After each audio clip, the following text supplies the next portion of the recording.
Muy buenas noches, estimados participantes del curso Gestión Administrativa y Calidad de la Educación 2 de la Maestría en Dirección y Supervisión Escolar de ISAE Universidad. Les doy la más cordial bienvenida a esta tercera sesión de trabajo de nuestra asignatura. Algunos son los elementos que hemos trabajado hasta el momento y que de alguna forma hemos ido reflexionando, con los cuales nos hemos ido de alguna manera identificando un poco más sobre todos los aspectos relativos a las tendencias, ¿no? A las tendencias que se dan para la gestión en la educación o para la educación. Después del rico y variado espacio de reflexión que nos dimos en la sesión anterior, pudimos destacar las diferencias claras entre la visión de la administración, la gerencia y la gestión, sus enfoques, su viabilidad y luego las diferencias que lo enmarcan, ¿no? Pero todo dentro de un proceso que es sencillamente cumplir los objetivos de una institución. Y eso es una visión social, ¿no? En la sociedad, las instituciones tienen una misión, una visión para qué. En este caso, la escuela tiene esa perspectiva, ese trasfondo, y por lo tanto es importante mirar a la escuela con dos enfoques. Y aquí siempre cuesta mucho esto, porque la verdad sea dicha, ¿no? Que mirar la escuela desde los enfoques que vamos a conversar o sencillamente de los enfoques que voy a mencionar, no siempre es tan sencillo e incluso para algunos muy poco agradable, ¿no? Nosotros de alguna manera tenemos que ver la escuela desde dos perspectivas, ¿no? Desde la perspectiva de su función social, que tiene en sí su mayor raigambre, ¿no? La escuela nace para resolver una necesidad social de preparar el recurso humano, dicho en un lenguaje que ya ha superado, formar el talento humano de la sociedad. Por eso la educación es un espacio tan sensible desde el punto de vista político, porque es un principio de socialización, ¿sí? Si vamos a la teoría de Émile Durkheim en Francia, que es considerado de alguna manera uno de los precursores de la sociología, después de Auguste Comte, que es el padre de la sociología, él dice que hay tres instancias socializadoras. La primera instancia socializadora es la familia.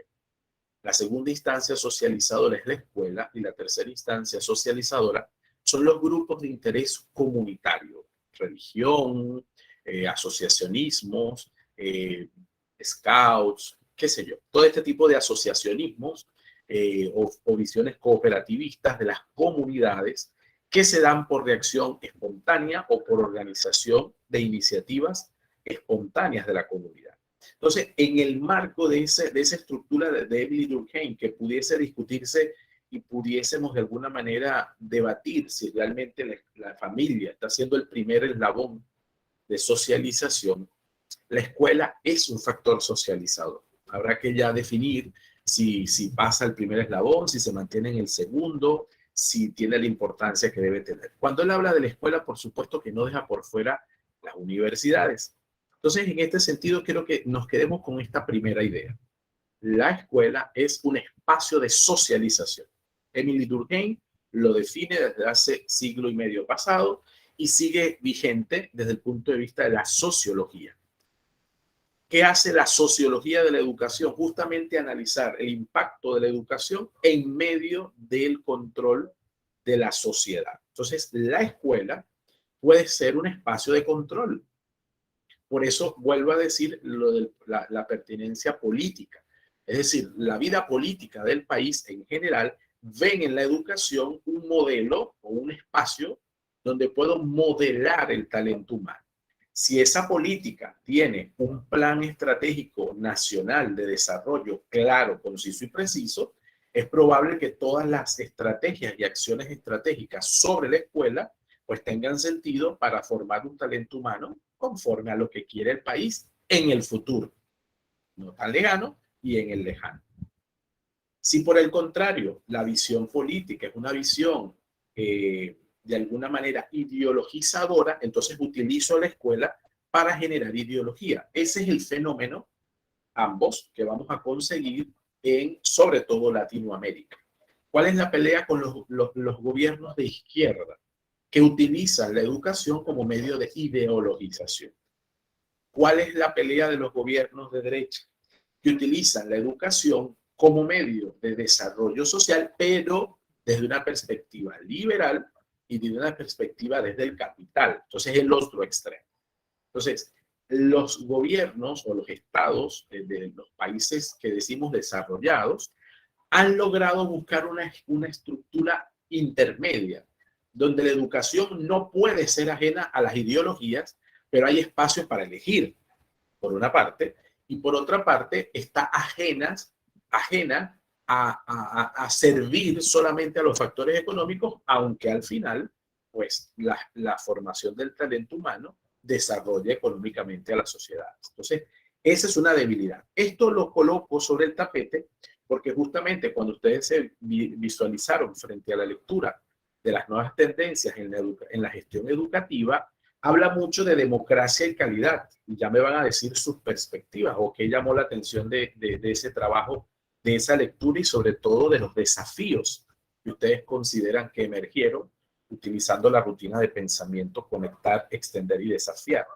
Pero esto de la democracia sobre todo tiene mucha influencia de la educación ciudadana que está haciendo falta en las escuelas. O sea, ¿por qué? Porque si la escuela es el espacio de socialización, allí tienen que, sobre eso, tiene que girar todas las necesidades claras de la sociedad. Vamos a abrir un poco el derecho de palabra. Dos de ustedes que tengan, pues, que quieran comentar algunas ideas, algunos desafíos, algunas preocupaciones o elementos que hayan llamado la atención del trabajo sobre la rutina de pensamiento, conectar, extender y desafiar.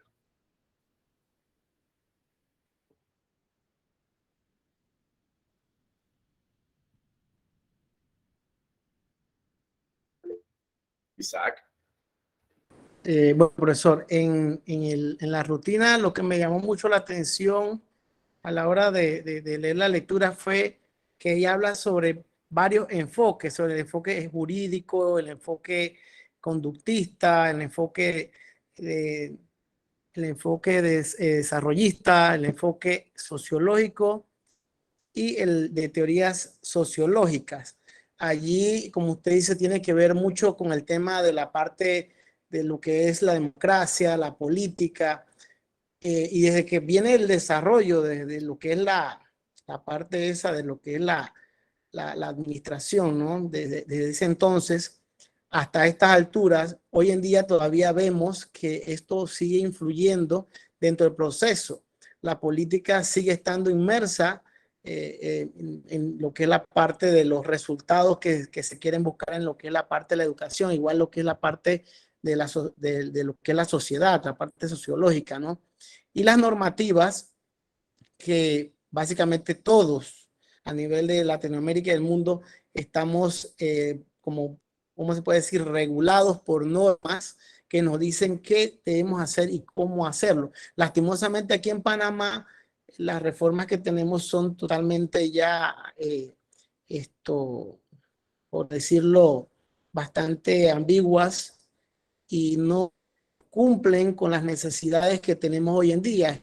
Y si nos vamos, por ejemplo, al decreto 100, hay demasiados conceptos allí que ya hoy en día no se utilizan y que hay ya que eh, actualizarlos para que así cada uno sepa en sí cuál es el error que le corresponde, cuál es la mecánica que tiene que desarrollar para poder cumplir con sus tareas, de acuerdo a lo que establece el decreto 100.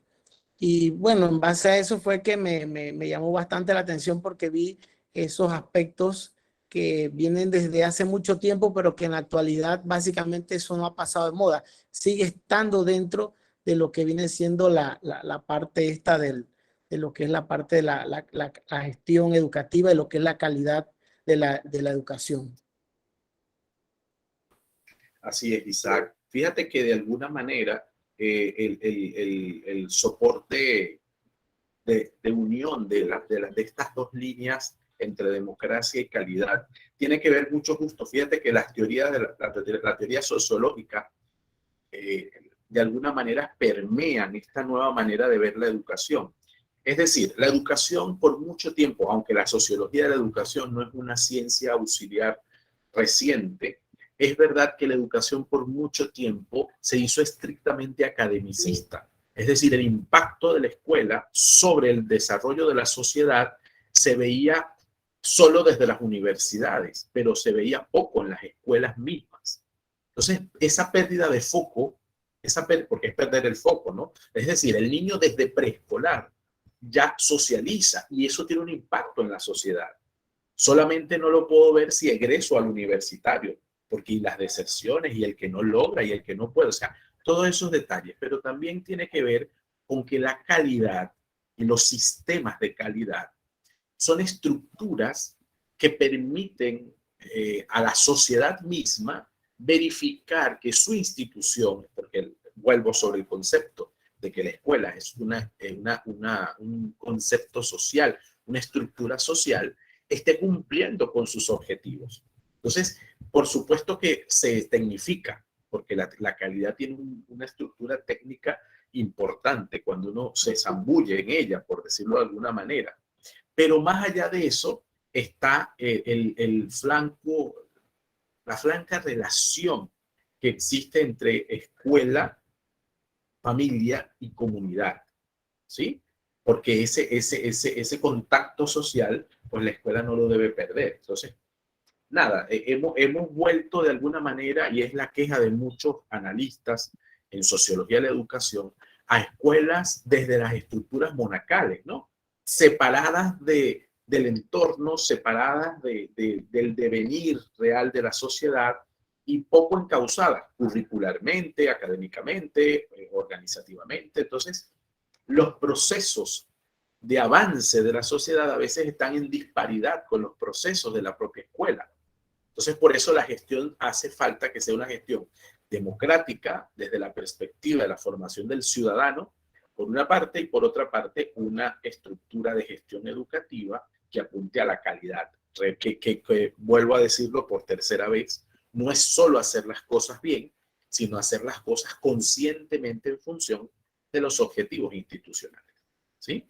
Vamos a escuchar a Gilma Gilma nos tenía la mano levantada, Catalino luego y volvemos con Isaac. Buenas noches, profesor y compañeros. Sí, me llamó mucho la atención lo de la democracia que involucra la participación ciudadana, una administración educativa, una gestión educativa que es autoritaria, no permite esa participación ciudadana. Por eso es importante pues que haya como una descentralización, ¿verdad? Una autonomía, ¿verdad? A la hora de gestionar, ¿verdad? Para que haya mejores niveles, pues en este caso de autonomía. Me llamó mucho la atención también el enfoque hacia lo que son los valores éticos, ¿verdad? Lo que es la libertad y la equidad. Hablamos mucho de equidad en educación, ¿verdad? De que la educación es igual para todos. Sin embargo, sabemos que hay una brecha muy grande en educación, ¿verdad? Como que separa cuando hablamos, por ejemplo, de educación particular y de educación acá en oficial, donde hay que enfocarse también a esos avances tecnológicos, científicos, ¿verdad? A la hora de administrar. Y también me llamó mucho la atención de que hay que anticiparse a los problemas del presente, enfocarse en los problemas del presente, pero también anticiparse a lo que va a ocurrir en el futuro, ¿verdad? Como gestionador no podemos esperar, ¿verdad?, que de repente las cosas ocurran, sino nosotros, ¿verdad?, ¿verdad?, tener la iniciativa, la creatividad de poder, ¿verdad?, visualizar, ¿verdad?, y contrarrestar todas estas cosas que puedan en un futuro, ¿verdad?, afectar la gestión educativa. Yo, por ejemplo, que trabajo en el área de Colón, me sorprendió mucho que, por ejemplo, nosotros esta semana hemos perdido una semana de clase. Entonces, no debimos de perder la semana de clase porque podíamos utilizar la virtualidad. Sin embargo, no se hizo porque no se tenía preparado, ¿verdad? Los grupos de repente en las diferentes plataformas, y esta semana fue pérdida que debió ya detenerse, ¿verdad? Sabiendo que cualquier cosa puede ocurrir y que nosotros debimos atender a los chicos esta semana. Entonces, si sigue la problemática la otra semana, entonces ya ahora es que nos vamos a preparar. Entonces, ¿por qué no se anticipó anteriormente a eso que podrían ocurrir, sabiendo que podemos manejar ya plataformas para que estas cosas no ocurran? Entonces, que estas cosas no pueden suceder, ¿verdad?, cuando realizamos una gestión de calidad. Eso era mi participación, profe. Así es. Gracias. Gilma, gracias por tu apreciación, porque además estás tocando un tema real. Eso último que acabas de analizar, que me parece súper interesante, de tu propia realidad, también nos dice que muchos tenemos claros que todo el esfuerzo tecnológico que hicimos durante la pandemia, a algunos le entró por un oído y le salió por otro. Y no los incorporamos orgánicamente a las estructuras de las escuelas. Porque yo puedo darle fe de algunas instituciones en las que, gracias a Dios, he tenido la oportunidad de gestionar y de llevar adelante plataformas digitales, que lo primero que se hizo al inicio de 2022 es crear todas las plataformas posibles, como que si íbamos a virtualidad. ¿Y qué sucede? Bueno, que algunos casos de COVID han hecho que algún grupo, la verdad que hasta ahora, desde que comenzó el curso, un solo grupo, dos grupos enteros, se han tenido que ir a casa a hacer, pues, en la cuarentena, digámoslo así, han podido continuar sus clases virtuales. Pero es porque se entendió institucionalmente la gestión desde el punto de vista de la calidad y de la democracia y de los valores éticos, pues entendimos que no podíamos dar un paso hacia atrás en esto. Entonces, a eso me refiero, ¿no? Que toda esta vinculación social de la escuela, pues no pasa solamente porque el director quiso o no quiso, porque si la gestión está basada en una visión más democrática, pues la comunidad en ese sentido impulsa, apoya y en algunos casos presiona. Catalino, tienes la palabra. Volvemos con Isaac después. Buenas noches. Sí, desde el punto de vista de que el pensamiento latinoamericano hunde sus raíces en la parte histórica, eso hace conexión directamente con el enfoque conductista. Es decir, que nos han llevado, o estamos viviendo todavía la época donde es como un adoctrinamiento la educación. Partiendo también que la ciencia de la sociología, como usted lo decía hace poco, el espacio principal es la familia. Y si nosotros no tenemos una familia de calidad, tampoco podemos tener una escuela de calidad y por ende tampoco podemos tener una sociedad de calidad desde el punto de vista de que la familia es la primera escuela que es intransferible, porque es allí donde el hombre aprende los primeros valores que son como el amor, la ternura, el respeto. Son valores fundamentales que hacen que la persona sea un hombre, vamos a decir así, de bien. Dentro de todo el paquete ese que nos dio de las nuevas tendencias a la gestión educativa, los enfoques, los paradigmas que nosotros tenemos todavía obedecen a un tiempo bastante clásico, vamos a decirlo así, como los años 70, 80. Pero ¿qué pasa si nosotros cambiamos la educación? O sea, hacemos cambios radicales en la educación. No tenemos, desde el punto de vista, lo veo yo, la garantía que los que vayan a hacer esos cambios los hagan bien. Entonces, la sociedad siente cierto temor a que hayan cambios radicales en el sistema, tanto educativo, es posible como la Constitución, que mucho, bueno, que no es el tema, pero querían cambiarla toda. Y yo pensaba, ¿cómo van a cambiarla toda si hay cosas que son buenas? Por ejemplo, los derechos fundamentales, la primera parte. Imagínense que con esta política que tenemos en Panamá, se trate de cambiar y quedemos peor. Entonces, para terminar aquí, falta que haya dentro de la sociedad hombres y mujeres líderes éticos que puedan emerger de la sociedad para hacer un trabajo íntegro pensando siempre en el bienestar común y de las próximas generaciones. Ese sería mi aporte. Te agradezco mucho, Catalino. Gracias por tu aporte, porque es fundamental eso que estás diciendo, ¿no? Si pudiésemos debatir el tema constituyente, ¿no? De una constituyente, porque sí es necesario. Lo que sí pasa, y que yo estoy de acuerdo contigo en que hay cosas que no se deben perder de la Constitución, es que a diferencia de una Constitución como la estadounidense, ¿no? Que lo que ha recibido son enmiendas, es porque hubo mucha claridad desde el punto de partida de la República, ¿no? De esa República totalmente federal, ¿no?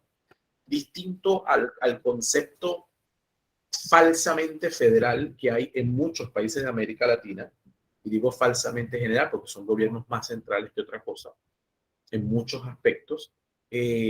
Probablemente una constituyente pues requiera que se modifique todo el texto para darle una visión orgánica, pero sin perder los espacios y los logros, pues que distintas áreas de la vida humana han ido logrando a través de las constituciones, ¿no? Ahí es un debate interesante. Lo que sí es cierto es que hay aspectos de la parte axiológica de la educación, lo que son valores y principios de la educación, que deben mantenerse por una parte y otros actualizarse. Entonces es probable que sí haya aspectos que se puedan todavía mejorar, aunque son espacios que podemos decir que están ganados.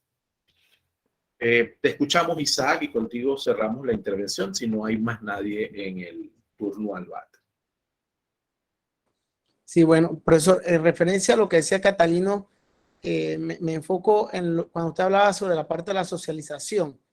Si a veces nos vamos tanto al pensamiento de una sola persona o a lo que quieren los curriculistas y nos olvidamos de lo que es el génesis, como lo dijo Catalino, que es el hogar, que es la formación donde se da la primera socialización del individuo con sus primos, sus tíos y demás familiares, y donde se da la formación en valores, porque hoy en día estamos perdiendo esa formación en valores que se daba en el hogar, que hoy en día lastimosamente a los docentes ni siquiera se nos respeta en los centros educativos como se hacía en los tiempos de antes, que al docente se les tenía mucha admiración y respeto.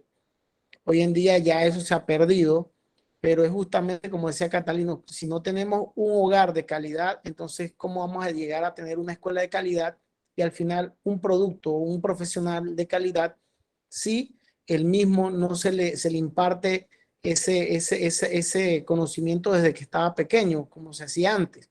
Quizás también esto se teme por hacerle una reforma o hacer una constitución nueva, una constituyente, por muchas, como están los poderes económicos hoy en día, que ellos quieren arreglar las cosas a su conveniencia, se disfrazan de sociedad civil, pero a las finales sabemos que tienen agendas, doble agenda. Y es lo triste, pues, de la formación, de la educación que estamos hoy en día viviendo en nuestro país, porque en realidad no les interesa que se eduque de una forma con todas estas normativas que se le hicieron, que se le quitó tanta potestad a los padres de corregir a sus hijos. Hoy en día ya los muchachos hacen lo que les da la gana, llegan a la hora que les da la gana, van a los salones y hasta insultan a los maestros, a los profesores, porque ya se ha perdido esa formación en valores, profesor. Entonces, la parte donde interactúa toda la comunidad educativa, es fundamental esa parte de la socialización, pero que desde el hogar se implante esa parte que era muy importante, que se daba antes, que dio buenos resultados, que justamente también perteneció a esa formación de ese momento, que sé que todos los que están aquí, la mayoría, también los educaron de esa manera, con buenos valores, buenos principios, y que sea un buen producto. Si volvemos a ese momento, a lo bueno que se hizo en aquel entonces, se volviese a llevar a la realidad, de verdad, entonces podríamos llegar a una calidad en lo que es la parte educativa como lo queremos todos. Así mismo es, Isaac. Agradezco tu valoración, sobre todo porque este aspecto de axiología, ¿no? La axiología es la disciplina de la filosofía que se encarga del estudio de los valores y las virtudes. Entonces, este componente axiológico de la educación es bastante necesario, sobre todo porque la axiología es un concepto bastante reciente, por decirlo de alguna manera, es una de las disciplinas de la filosofía que ha emergido más reciente en los últimos 70 años, más o menos, y que de alguna manera perfila, desde lo ético y lo moral, pues perfila esas características que nosotros llamamos valores y virtudes que caracterizan a una sociedad, a un colectivo.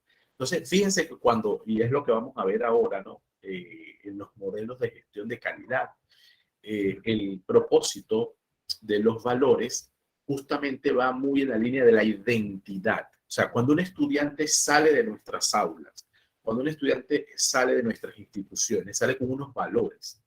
Mire, yo de hecho ahorita estamos haciendo algo que se llama, en ISAE creamos la Gaceta ISAE, que es un recuento de todas las actividades que hace la universidad, pues que tiene 8 sedes y que tiene una presencia nacional y tal. Es una gaceta que de alguna manera hace confluir pues todas las actividades como para que la gente pueda con calma ver, bueno, qué sucedió en el mes tal en ISAE Universidad.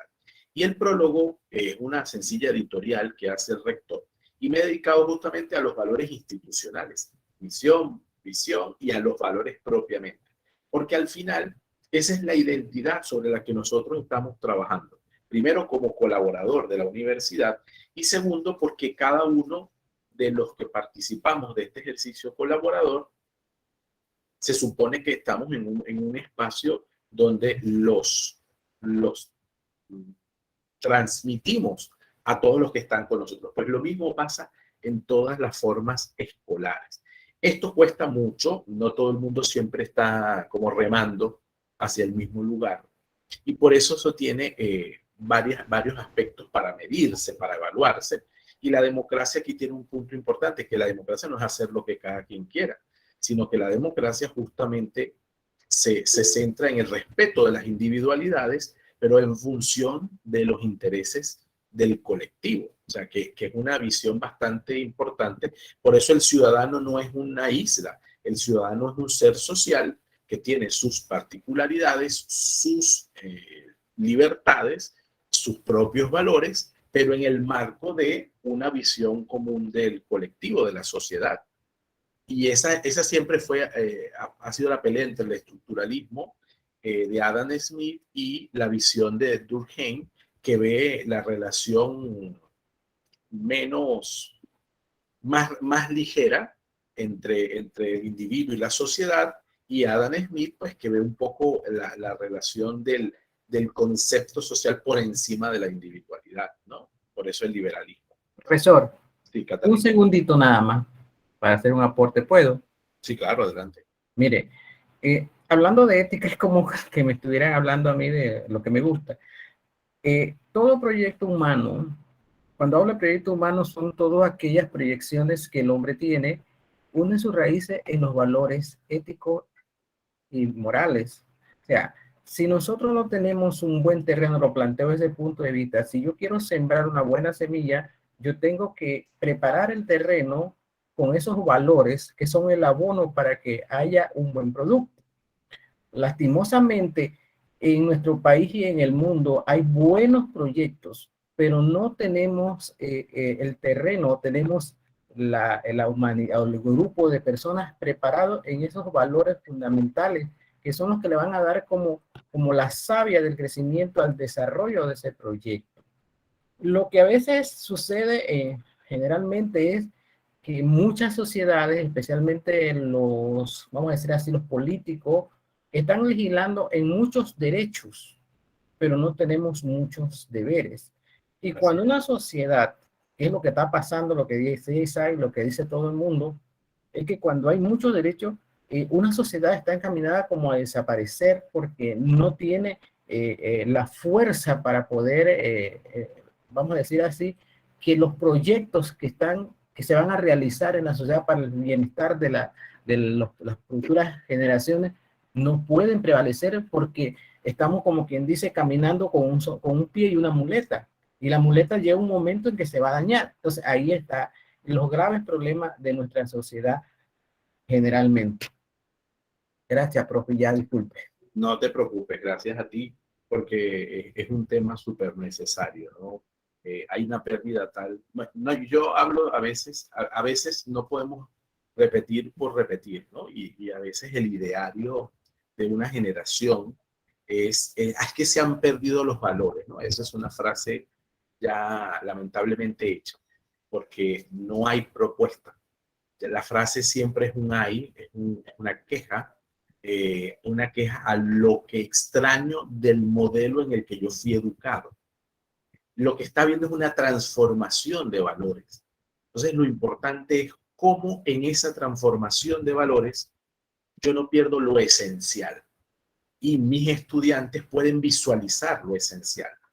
Entonces, fíjense que nuestros padres practicaron la resiliencia y nuestros abuelos, pero ese concepto no se manejaba, ese concepto no existía, ese concepto no entraba, no encajaba. La gente iba para adelante y pensaba menos en mirar hacia atrás.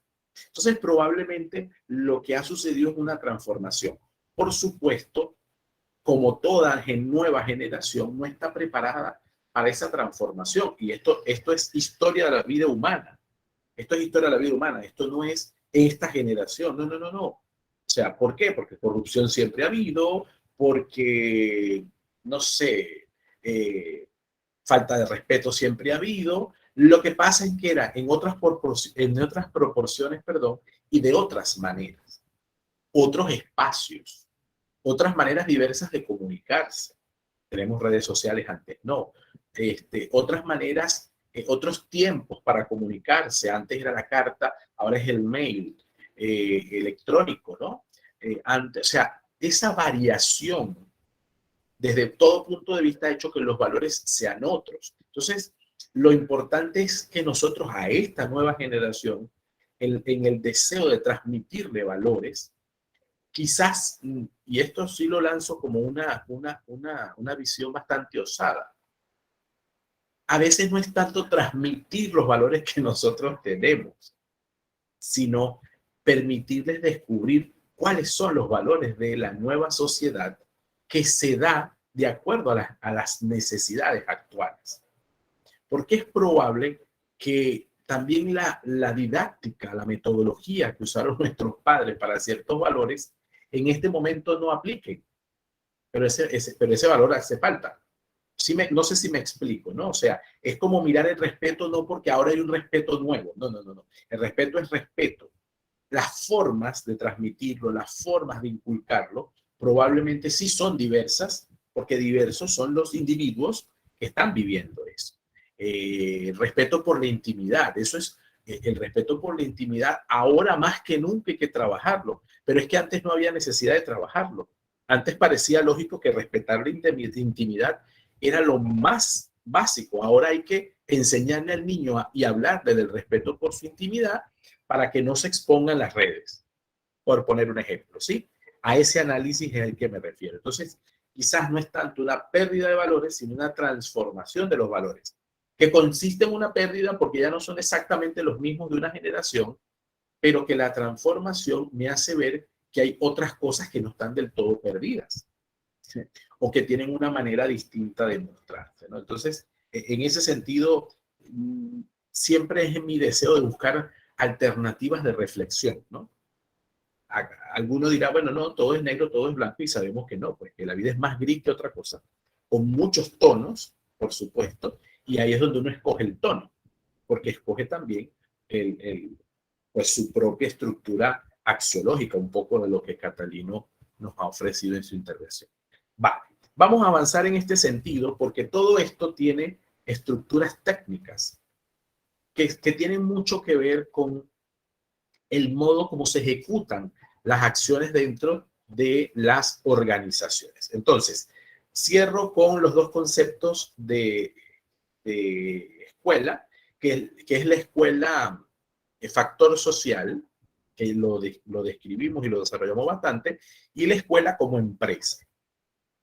Este es un concepto que no agrada mucho, aunque hay muchos autores que han escrito al respecto, sobre todo los autores cuando la administración educativa nace como una disciplina, una ciencia auxiliar, una ciencia de la educación.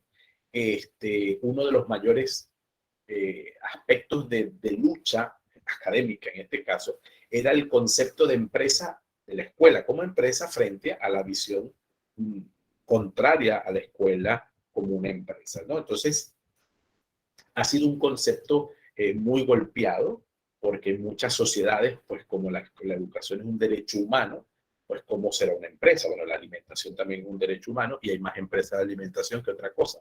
Entonces, no es que concebirlo como empresa sea contrario a concebirlo como derecho. No es que considerarlo como empresa sea contrario a concebirlo como un factor social. Porque al final, ¿qué es una empresa? Es justamente una institución que tiene unos objetivos y unos productos sobre los cuales generar unos ingresos. La diferencia está en el peculio, pues, en el uso de esos ingresos, en las ventajas de esos ingresos y en la apropiación de esos ingresos. ¿Por qué? Porque si el Estado es el que lleva la educación, pues ahí no hay ganancias, que eso es uno de los factores más controvertidos en el concepto de empresa. Por eso, con el paso del tiempo y de las ciencias administrativas crecer, el concepto de empresa ha devenido más a un concepto de organización, que es una visión muchísimo más amplia y engloba otras instituciones que no son empresas, es decir, que no generan una acción totalmente mercantil, sino que además tienen otros propósitos institucionales. ONG o organizaciones de desarrollo social, organizaciones con fines de lucro, organizaciones sin fines de lucro y así. De ahí viene el concepto de organización. Ese concepto en la escuela es menos golpeado, ¿no? Un concepto menos golpeado. ¿Por qué traigo a colación las empresas? ¿Por qué? Los enfoques de los sistemas de gestión de calidad han chocado en principio justamente por concebir a la escuela como algo distinto a una empresa.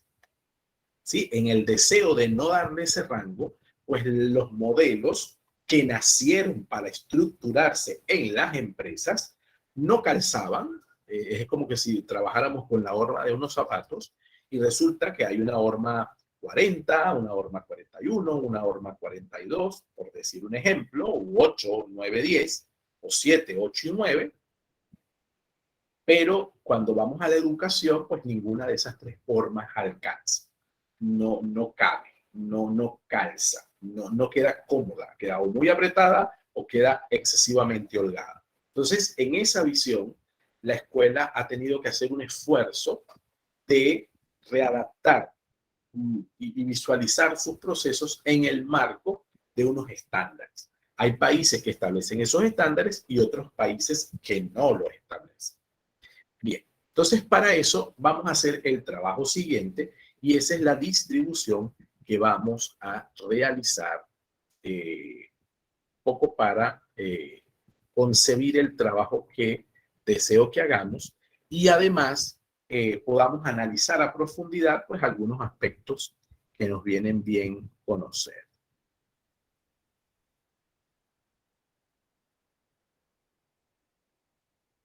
Fíjense, ustedes entonces finalmente han llegado, estamos presentes, dice 19, ustedes son 17 hay acá. 17. Ok, vamos a ampliar un poco los equipos, pero asimismo los niveles de exigencia. Entonces, estaríamos hablando de 5 equipos de 3 personas y un equipo de 2. ¿Sí? 5 equipos de 3 personas y un equipo de 2. Tengan la bondad de distribuirse, por favor, en los equipos para explicar exactamente lo que vamos a hacer. Lo van colocando en el chat, si son tan amables. Escriben, por favor, ahí los nombres o abrimos el debate. 5 equipos de 3, 1 de 2.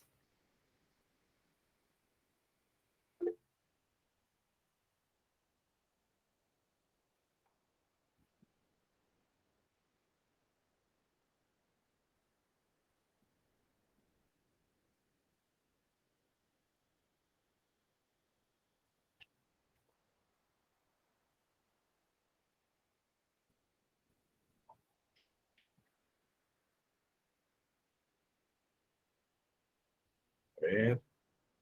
Gilma y Emmanuel es el grupo de 2.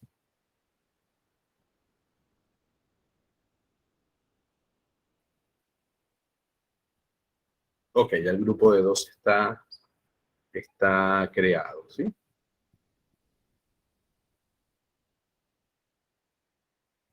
Isaac, Ana Yancy y Yarelín. Ok, vamos a ver. Alina, Indira y Aimet. El grupo de Isaac, Ana Yancy y Yarelín. El grupo de Gilma y Manuel, el grupo de Birna, Yavans, Catalina.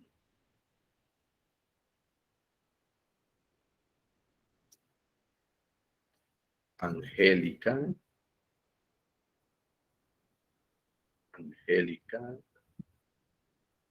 Dexter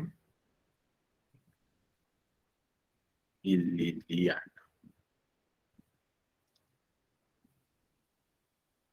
Virna a Giovanni. Muy bien. Giovanni, ¿me está faltando alguien? Falta gente. Buenas noches, profesor. Yo falto. Estoy escribiendo en el grupo aparte para ver quién me adopta o quién falta. Marixa, Marixa falta por grupo. ¿Qué más falta?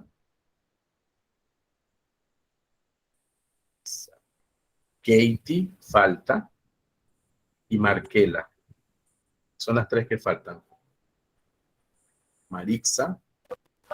Seríamos nosotras 3, profe, pues, Marquela. Sí. Marixa, Marquela, sí. Perfecto. Ya las estoy anotando. Marquela y Katie. Perfecto. Ahora sí creo que todos estamos completos. Yarelín, Giovanni. Perfecto. Entonces, fíjense, antes de irnos al trabajo de grupo, yo les voy a conceder una 45 minutos de trabajo para que puedan ponerse de acuerdo, darse los teléfonos, los correos, todo lo que quieran, pero sobre todo atentos con lo que vamos a hacer. En la lección 3, que es lo que ven en pantalla, tienen 2 documentos. Un documento que les va a funcionar a 4 equipos, que me disculpan los otros 2, de todos modos los otros van a conseguir información rápida, no se preocupen. Esto, hay 2 libros, ¿no? ¿Se acuerdan que les dije desde el principio el libro Gestión de la Calidad, Conceptos, Enfoque, el libro de Pearson, que son 1400 de páginas, ¿sí? Ahí están estos modelos que estoy mencionando, muchísimo más largos. Y es importante pues que sepan que está allí, que lo pueden usar. También está en este documento que ven en pantalla, que es producto del 10º Congreso de Ingeniería de Organizaciones. Justamente, la ingeniería de organización es un área de la ingeniería industrial que se encarga de la visualización, porque, bueno, hay que entender que el origen de las ciencias administrativas recae sobre un ingeniero. Pero además, también es la visión de que el ingeniero industrial tiene sobre sus hombros muchas veces el trabajo técnico de la gestión de la calidad en las organizaciones de generación de productos. En este caso, nosotros somos generación de servicios. Allí también hay pautas de calidad. Entonces, fíjense, tienen 3 espacios de referencias de libro, quiero decir. El de gestión de la calidad, que es el libro grande de Pearson, está el libro que ven en pantalla, y están los beneficios de la ISO 9001, que es un PowerPoint en PPSX. Ese es el PowerPoint cuando abre directo, sí, abren como presentación, que lo pueden descargar y pueden usar también cualquier otra página web o recurso que les traiga consigo lo que es la ISO 9000 e ISO 9001. ¿Qué pasa con la ISO? Estas normas ISO 9000 e ISO 9001. ¿Sí? ¿Qué pasa con ellas? ¿Por qué es importante, no? ¿Por qué es necesario, no? ¿Por qué de alguna manera puede servir? Bueno, las normas ISO 9000 es una norma sobre gestión de calidad, que es la que posee mayor reconocimiento, y fíjense, es la norma que ayuda a las organizaciones a cumplir con las expectativas y las necesidades de sus clientes, de sus usuarios, entre otros muchos beneficios que ustedes los van a leer. Entonces, ¿cuál es el trabajo que vamos a hacer? Vamos a utilizar la rutina de pensamiento. Perdónenme, que creo que me salí. Por aquí, un momentito.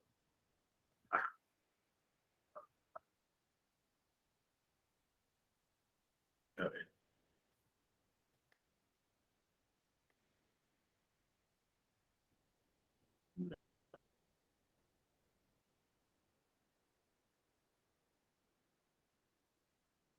Fíjense.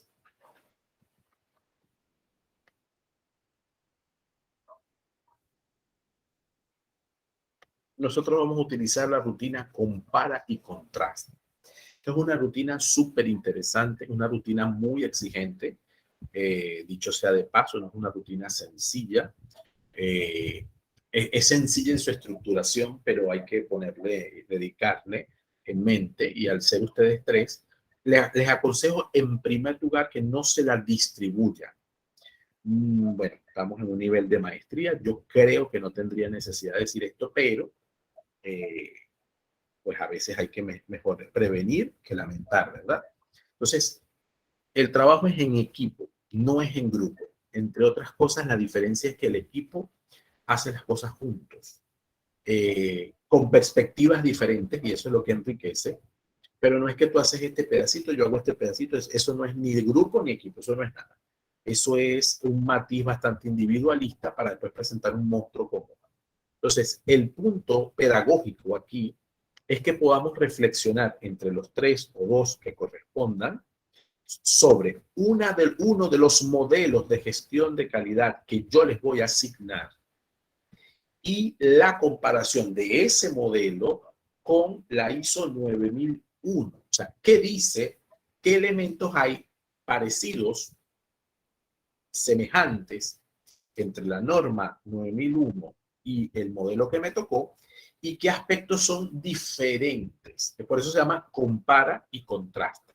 Es decir, dime en qué se parecen, y si ven en la pantalla donde dice A y B, que estamos en el... Pero primero la rutina tiene indicaciones de uso. Tan chica, profe. ¿Ah? Sí, no la puedo poner más grande.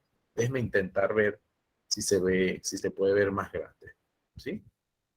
No se ve más grande todavía. Pero ustedes la pueden descargar para trabajarla, ¿no? Por ese lado no hay problema, por una parte. Por otra, lo que intento ver en el cuadro es que en el lado A está una de las 2 cosas que usted va a comparar. En este caso, la norma 9001, ISO 9001, y en la parte B, el modelo que yo le voy a asignar. Entonces, en la primera parte, que dice 1, 2, 3, 4, 5, y eso puede tener más o menos, usted va a colocar los aspectos en que se parece. ¿Qué elementos observa usted parecidos entre un modelo y la norma? En la parte de abajo, usted va a colocar las diferencias, pero tiene que establecer un patrón de comparación. ¿Qué es un patrón de comparación? Por ejemplo, la fecha de creación. Entonces usted coloca aquí en el centro Fecha de creación, ese es el patrón de comparación. La norma 9001 se creó en tal año, en tal momento, en tal país y gracias a la conferencia hecha en Suiza sobre tal y cual cosa. En la B, pues esta norma se creó en España. El modelo de Gento pues se creó en España para atender los sistemas de atención de la calidad en las escuelas. Y así sucesivamente. Es decir, es muy técnico el formato y a la vez no es de grandes discursos, sino que hay que usar el espacio con mucha condición de síntesis. Tampoco es que poner palabras, pero sí cuidarse de que no es un espacio, no es para hacer un ensayo, es para mostrar aspectos comparativos y de contraste. En el último espacio, pues son las conclusiones y la interpretación. Les pido encarecidamente la lectura sosegada del grupo. Yo voy a hacer una primera lectura, pero de las indicaciones. Primero, donde dice A y B, deben colocarse los conceptos a comparar. O sea, usted borra la A, borra la B y coloca los conceptos. 2, no modifique el formato. La primera parte donde se colocan las semejanzas entre los conceptos no se divide, al contrario. Si son semejanzas, se escriben una sola vez porque les corresponde a ambos conceptos. La segunda parte requiere la precisión de los patrones de comparación escritos en el medio. ¿Sí? Por eso tienen 3 columnas, ¿no? Porque la del medio son los patrones. Por ello se indica, en cada espacio del centro escribe el criterio o patrón de comparación. Eso sí está bien pequeño. 3. El patrón o criterios es el aspecto en que ambos conceptos tienen y permite contrastarlos. Ejemplo, fecha de publicación de una obra. Este sería el patrón o criterio. Se escribe la flecha, en la flecha o en el cuadro del centro, y a los lados se coloca la fecha que corresponde, por ejemplo, a cada concepto. Las conclusiones requieren una elaboración importante y cuidadosa. Evite el uso de viñetas. Si no me entienden qué es viñetas, es hacer listas. No es hacer listas, es escribir un párrafo, ¿no? Más bien redacte párrafos que expresen sus ideas personales o las del equipo de síntesis. El párrafo permite conectar y reordenar las ideas y evite que usted tenga la tentación de repetir exactamente lo que ya escribió antes. O sea, sino que lo tiene que interpretar y analizar. En ningún concepto coloque ideas textuales o copie y pegue información de otras fuentes. La rutina, en este caso la de compara y contrasta, es la organización de la información y sobre todo la expresión del pensamiento propio, es decir, ajustado, parafraseado. No es un examen, es una estructura para obtener ideas. Claro está, debe leer y revisar las fuentes bibliográficas o electrónicas para poder llenar la rutina. En cada parte pueden agregarse espacios o quitarse. No se quede si ahí dice 5, es que usted tiene que poner 5 conceptos, 5 aspectos en los que se aparecen. No te puede poner más de 5, como también puede poner menos. Cierre la rutina con las fuentes consultadas, tanto de libros, bibliográficas, como electrónicas, preferiblemente estilo APA. ¿Ok? Entonces, esta es la rutina. ¿Qué van a hacer con la rutina? Comparar el modelo que yo les voy a dar con base a la ISO 9000 y 9001. O sea, 9000 y 9001, ustedes lo van a manejar como un solo concepto. Y eso lo van a comparar con los modelos que voy a comenzar a decirles a continuación. Isaac. ¿En qué parte se coloca la fuente afuera Debajo, sí. Fuera de la rutina? Debajo, donde dice fuentes. Debajo donde dice fuentes. Ok, gracias. Sí. Ahí tienen, repito, 3 bibliografías. Pueden usar más, pueden usar páginas web. No se preocupen, pueden usar otros aspectos. Norma APA 7ª edición. Sí, sí, de las últimas. Sin tanta rigidez, pero con un poco de organización.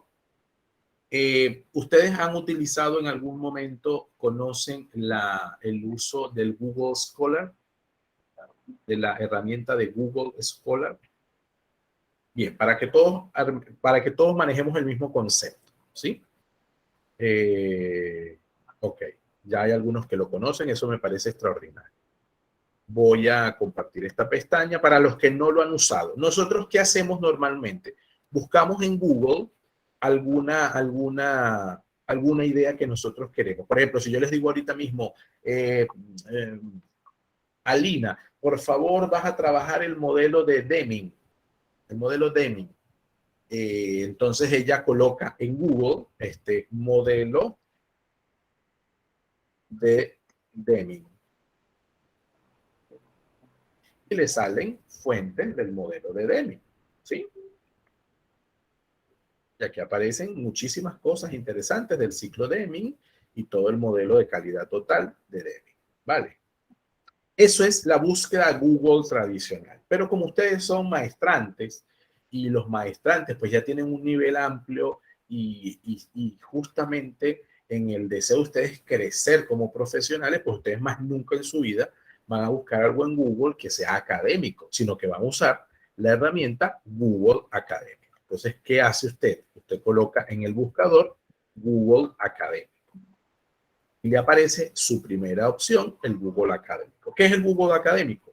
Un motor de búsqueda de Google, pero enfocado y especializado en la búsqueda de contenido y bibliografía científico-académica, que lo que aparece allí ha pasado por el tamiz de la validación, de la evaluación, de la sistematización y son recursos aceptados por las academias. Cuando digo las academias, son las universidades y las instituciones de educación superior. Entonces usted le da Google Académico y le tiene que aparecer esto que usted ve allí. Usted puede crear su perfil de Google Académico. Su perfil es si usted ha tenido publicaciones, si hizo sus tesis, sus investigaciones, sus artículos, qué sé yo. Entonces usted, por ejemplo, yo tengo mi perfil es este, y ahí aparece a qué institución estoy adscrito, qué dirección tengo que verificar, qué publicaciones tengo, de qué año, cuántas veces puede ser que las hayan citado, si hay coautoría, si no hay coautoría, cuándo fue que más se citó, qué sé yo. Estos son los aspectos más variados de este proceso, ¿sí? Vuelvo al Google Académico. Y allí, en vez de, voy a hacer la misma búsqueda, voy a buscar modelo de Deming. Aquí está, modelo de Deming. Entonces, fíjense que me aparecen otros aspectos, ¿sí? Comparación entre los modelos de gestión de calidad es el documento que yo les acabo de dar que tienen en la lección. El modelo de Deming en el contexto de los servicios, ¿sí? Un análisis de aplicabilidad en organizaciones de turismo deportivo. Vean cómo cada investigación va dándose en función de aplicar ese modelo que fue pensado para las empresas en general para situaciones específicas, ¿no? ¿Sí? El modelo de Deming Price de gestión de calidad para la productividad de las pymes ecuatorianas, ¿sí? La Universidad Militar, o el modelo gestión de calidad de Deming a un modelo de excelencia del FQM. Es una investigación que está en portugués, si usted quiere ponerlo en portugués. También usted puede en la parte izquierda buscar solo páginas en español, ordenar por fechas, a artículos que estén en revisión o de cualquier tipo. Es decir, usted escoge. Pero si se fija, son universidades que tienen sus publicaciones. ¿Vale? ¿Alguna pregunta entre lo que hay que hacer, dónde pueden conseguir información y con qué lo van a hacer? Ana Yancy. Profesor. Ana Yancy, por favor. Buenas noches, profesor. Yo sí todavía estoy un poco, tal vez, no muy bien ubicada en el tema de las columnas, porque usted indica que en la columna A yo voy a poner lo que es la ISO 9001, pero en la columna B, entonces, es que debo colocar el prototipo de gestión que usted me va a dar o los diferentes modelos. Ahí es donde va, y en el puente, o sea, en el medio, lo que aparece son que si los conceptos son iguales, parecidos, o tienen concordancia, entonces no los repito. Así es. Así es. Por eso Por eso, y en la parte de abajo, como no hay Entonces, las concordancia, diferencias de igual forma. exactamente. Que en el puente lo que tengo es que recalcar las similitudes, así como las no similitudes. Correctísimo. Así mismo Entonces es. estamos bien. Sí lo entendiste. Sí lo entendiste cómo es. Así que vas en Ok. línea. ¿Sí? ¿Alguna inquietud más? Gracias. Con gusto. Ajá, Catalino, ibas a decirnos algo. Sí, ese trabajo lo iniciamos hoy, lo subimos hoy, o ese lo subimos el 20 o el 19. Ese trabajo lo suben el 19 antes de comenzar la sesión de clase porque lo van a presentar primero. Sí, señor. Hoy es como un ensayo de búsqueda. No, hoy comienzan a trabajarlo. Empezamos a trabajar hoy. Así es. Por eso les doy los 45 minutos que son de la clase para que lo puedan trabajar y me puedan preguntar cualquier cosa antes de irse. Ya después, ustedes, si no les ha dado tiempo de terminar, al menos dejen los avances. No es lo mismo hacer la distribución y después redactar con más calma, ya revisarlo, sí, que eso pueden hacerlo luego, que pensar juntos, ¿no? Que sería lo ideal. Entonces los modelos nos los va a dar cada grupo. Sí, señor. Pero una vez que sienta que todo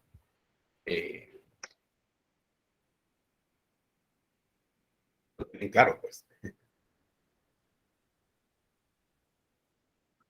Ok, voy entonces con los modelos, que ya los tengo aquí distribuidos en función de los grupos.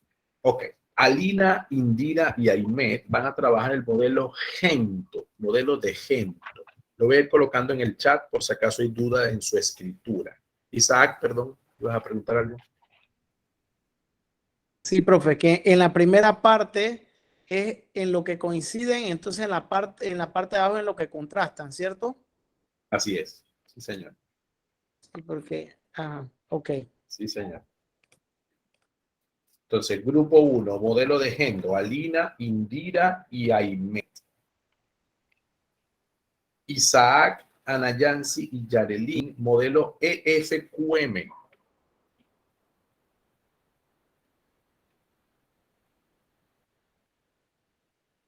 Un modelo de calidad europeo. El modelo de Gento es un modelo creado para las escuelas. Vina, Giovanni y Catalino. Virna, perdón. Virna, Giovanni y Catalino, modelo de Deming.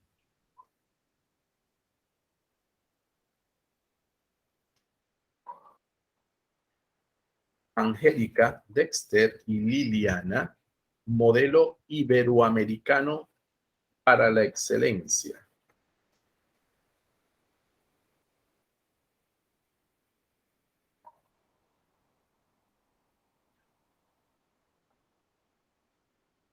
Maritza, Markela y Katie, modelo de Baldrich. O Baldrich.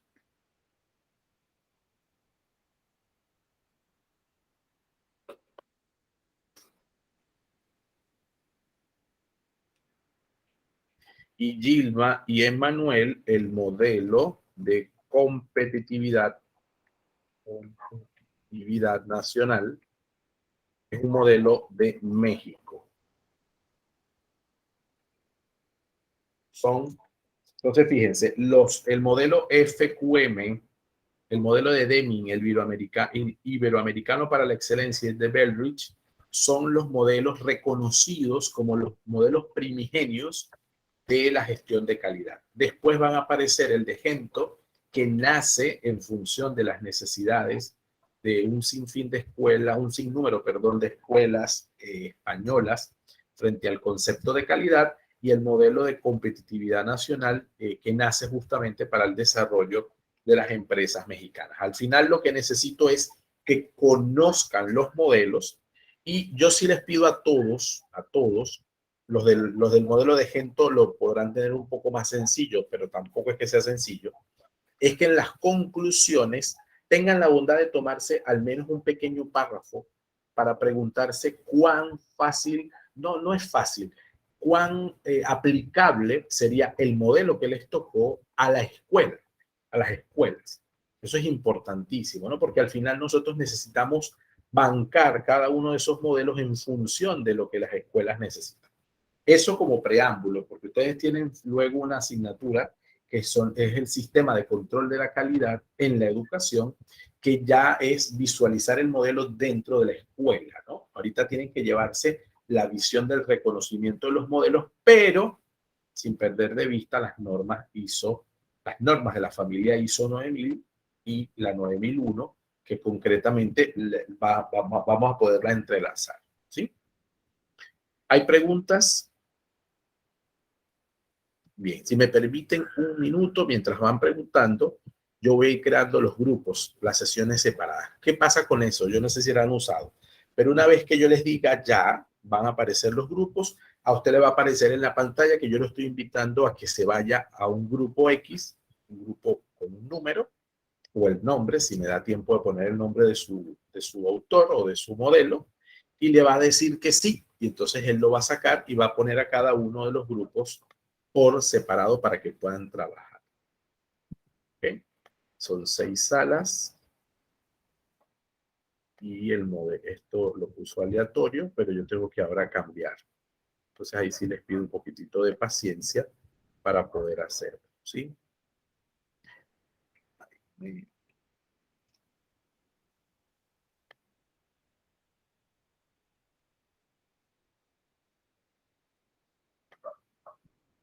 ¿Hay alguna pregunta, algún comentario?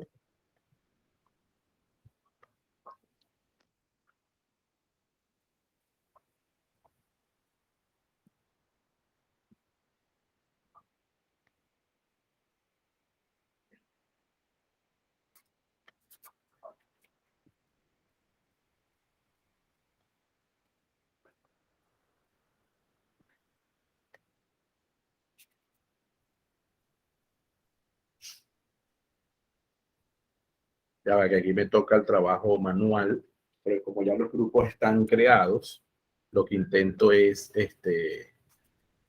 colocarlos donde toca. Él aleatoriamente los crea. Entonces ahora lo tengo que descrear.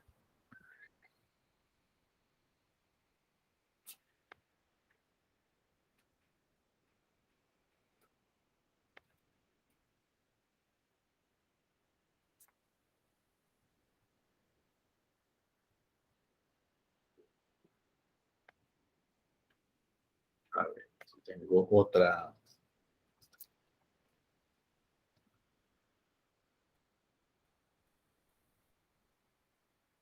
Si me sirve mejor. Ok. 2. Maritza, Katie.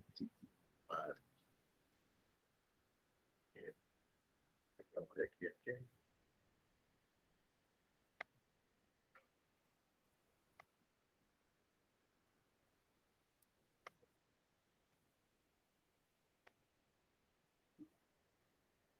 Ok, no hay preguntas. No todas a la vez, por favor. No todos a la vez.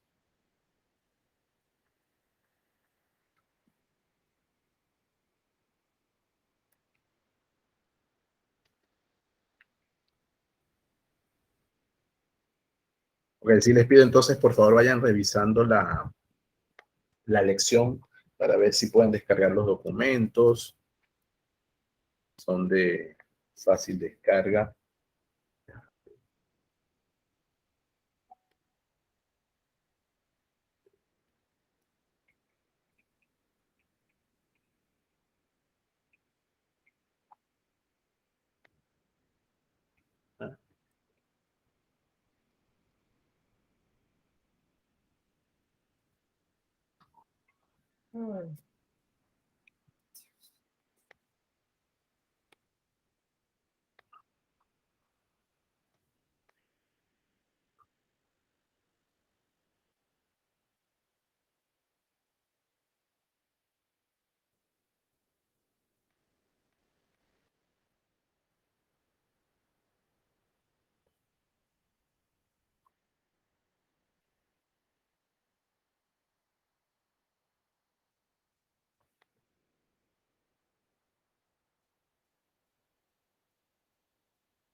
Ok.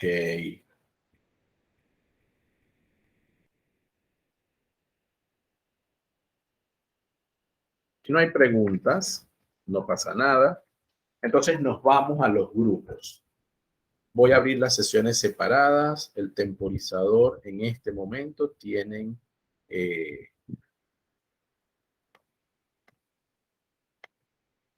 40 minutos a partir de este momento. Por favor, acepten la opción que les estoy dando. Abrimos sesiones separadas, les va a aparecer en la pantalla. Yo quedo aquí. Si ustedes necesitan alguna ayuda, les va a aparecer un botón. En vez de levantar la mano, que aparece, les va a aparecer un botón de ayuda. Entonces a mí me manda un mensaje y yo entro a la sala. ¿Ok? Voy a cerrar, por cierto, la grabación para que quede precisada en lo que conversamos y desarrollamos.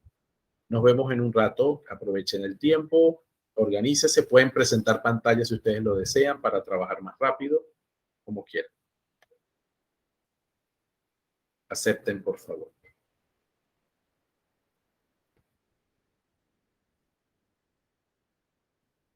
Katie, ok, muy bien.